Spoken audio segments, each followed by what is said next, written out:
Congress villain అంటాడు. నాకు నిజంగా ఆశ్చర్యం కలిగింది. కనీసము మాట్లాడే ముందు మనం ఏం మాట్లాడుతున్నాం, మనం మాట్లాడిన తర్వాత ప్రజలు ఏ విధంగా తీసుకుంటారని ఆలోచన చేయాలి కదా.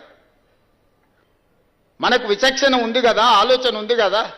మాట్లాడకంటే ముందు ఏం మాట్లాడాలనో ఆలోచన చేయాలి, మాట్లాడిన తర్వాత ప్రజలేం ఏ విధంగా తీసుకుంటారో కూడా ఆలోచన చేయాలి. మొట్టమొదటి విలన్ తెలంగాణకు విలన్ కాంగ్రెస్ పార్టీ అని ఎంత పెద్ద మాట అది.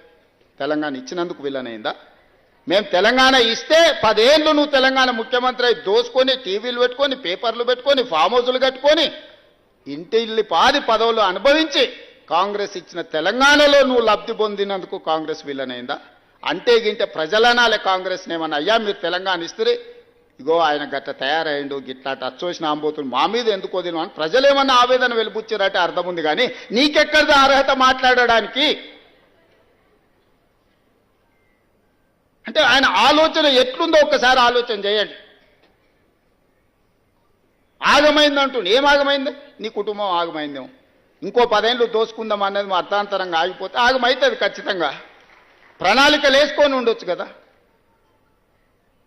మంది పిల్లలకు ఉద్యోగాలు ఇవ్వలేదు కానీ మీ ఇంట్లో మీ పిల్లల్ని ప్రజలు ఓడగొడితే మళ్ళీ దొడ్డిదారిన తెచ్చి చట్టసభలలో పెట్టలేదా? ప్రజలు చూస్తలేరా? అందుకే కదా మీ ఉద్యోగాల నుంచి తొలగించింది ప్రజలు మిమ్మల్ని. ఇవన్నీ చూసినాక ఓ పెద్ద మనిషిని ఏదో మాట్లాడుతుంటే చెప్పాడు, 100 ఎలుకలు తిన్న పిల్లి తీర్థయాత్రలకు పోయిందంటే నేను మొత్తం మారిపోయినా అని. వరంగల్ సభ గట్లుంది. చేసిన పాపాలన్నీ చేసి వరంగల్ పోయి నేను కడిగేసుకున్నా అని ఆయన అనుకుంటుండు. కడగలేదు, 101 పాపం